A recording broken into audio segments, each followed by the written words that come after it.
Bismillah ar-Rahman ar-Rahim. La vie personnelle, hayatuhu ash-shakhsiyya, de Sahib al-Zaman. Une question se pose ici que je pense ça sera la première question qu'on va traiter ensemble. Est-ce que l'imam du temps, l'imam al-Hujja salamullah alayh, est-ce qu'il était marié? Est-ce qu'il a des enfants ou des descendants, etc. ou non?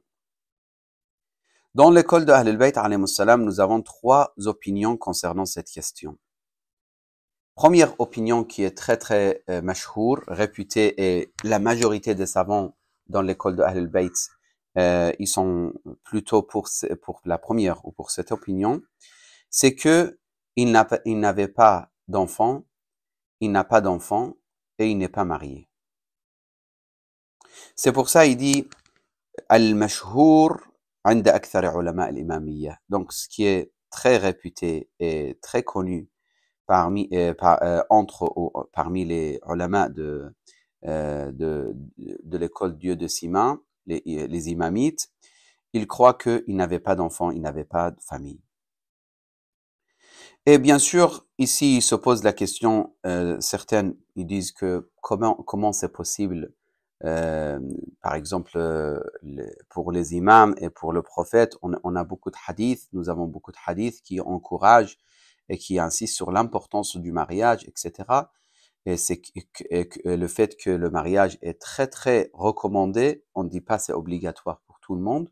Pour certaines personnes, ça devient obligatoire, mais c'est très recommandé pour toute personne. Même si la personne, il n'a pas besoin, au niveau de santé mentale, etc., il n'a pas besoin de se marier, quand même, il reste très recommandé le fait de se marier.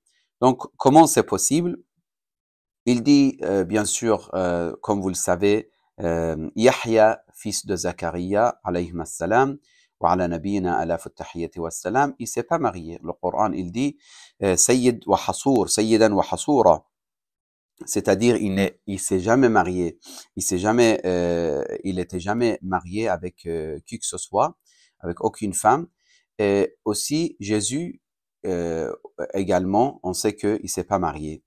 Et le Coran, il le dit, avec les hadiths de Ahl al-Bayt, on le sait parfaitement que le style, si vous voulez, de la vie de Isa et de Yahya était d'une manière que ils ont vu la sagesse dans le fait de ne pas se marier.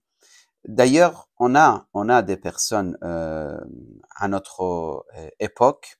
Maintenant, aujourd'hui, ils sont plus en vie, mais je connais, sans mentionner les noms, c'était un sayyid de Karbala très connu, très savant. Et lorsque quelqu'un lui a posé la question, quelqu'un que je connais, il a répondu de la même façon. Il a dit, le style de ma vie, en fait, le fait que je me déplace beaucoup et je voyage beaucoup et que je ne peux pas avoir une stabilité, je ne peux pas me marier parce que je vais être injuste envers mon épouse. Donc, première opinion, ils disent que l'imam al-Mahdi, avec sa vie, avec la difficulté, avec le fait qu'il se déplace d'un endroit à l'autre, le fait qu'il ne doit pas être reconnu par les gens, etc., tout ça, ça fait que l'imam, salamullah alayh, il s'est jamais marié.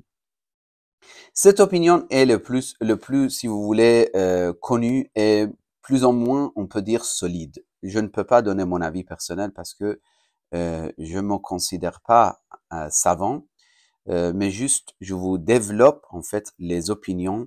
Donc, en tant que petit élève dans l'école de Ahl al-Bayt, je vous développe les trois opinions qui sont très connues, mais on peut quand même se pencher vers une des opinions. Donc, plus ou moins pour nous, la première cette première, si vous voulez, vision est plus judicieux, plus logique, et ça va mieux avec les hadiths et les riwayat, etc.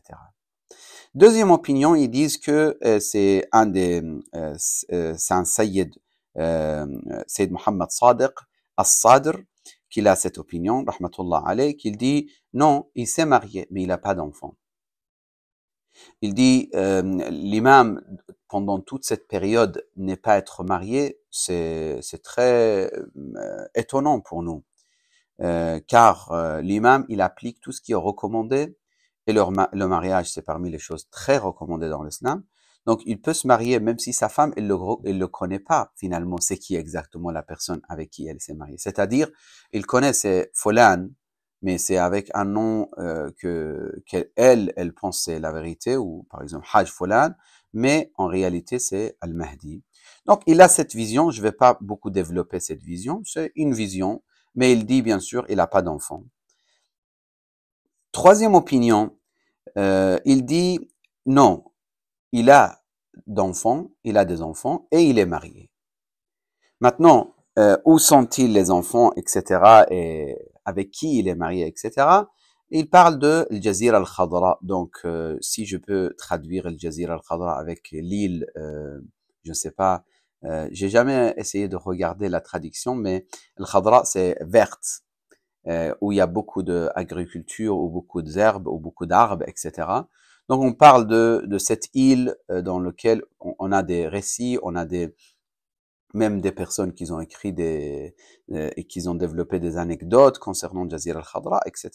Je rentre pas dans les détails, mais cette Jazira al-Khadra, le hadith, ou plutôt le récit historique, ce n'est pas vraiment authentique, même s'il y a des informations intéressantes dans ce récit, parce que ce n'est pas notre, si vous voulez, ce n'est pas notre sujet, je me permets pas de rentrer dedans, mais c'est intéressant quand même de voir l'histoire de Jazira al-Khadra, de cette île verte, et de voir même dans le récit dedans, on parle de qira'at, on parle de sab'ati ahruf, on parle des choses sur la récitation du Coran. C'est assez particulier, mais en tout cas, Sayyid Ja'far al-Amili, qui est un chercheur de l'histoire de l'islam, il met en cause totalement l'authenticité de cette histoire ou cette anecdote, le fait de parler ou de croire au Jazirat al-Khadra, ou les enfants de l'imam, ils sont là, etc. Bien sûr, quoi que ce soit votre opinion dans le chiisme, Dieu de Sima, vous ne pouvez pas accepter la prétention de qui que ce soit lorsqu'il dit « je suis le fils de l'imam al-Mahdi ». Ça, c'est rejeté par tous les imamites. Dans l'école imamite, personne ne peut prétendre d'être le fils de l'imam pour quoi que ce soit. Aujourd'hui, on a des personnes qui disent je bois le café avec, ou le thé plutôt, je bois le thé avec l'imam. L'autre qui a commencé à prétendre d'avoir des rencontres avec l'imam. Il faut faire très attention. Nous, dans l'école de Ahl al-Bayt, on a énormément de hadiths qui nous expliquent et qui nous décrit la période avant la réapparition de l'imam, et le fait qu'il y aura beaucoup de menteurs qui prétendent être ou l'imam, ou les enfants de l'imam, ou les représentants personnels de l'imam, etc.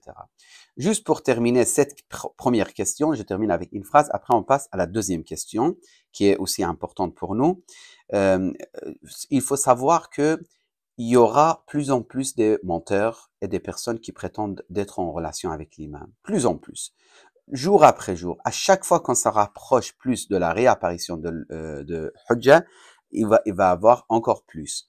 Et c'est problématique parce que les membres des personnes qui vont prétendre cela, ils vont en fait mettre en cause la véracité de Mahdi de base. C'est-à-dire, les gens, ils vont douter carrément sur l'histoire d'Al-Mahdi. Et c'est le cas actuel aussi, malheureusement, dans certains pays chiites. Des millions de personnes, ils commencent à dire il n'y a pas de Mahdi, on doute, on met en doute totalité de l'histoire, etc. Donc, si vous me permettez, on s'arrête là avec cette première question, on passe à la deuxième question.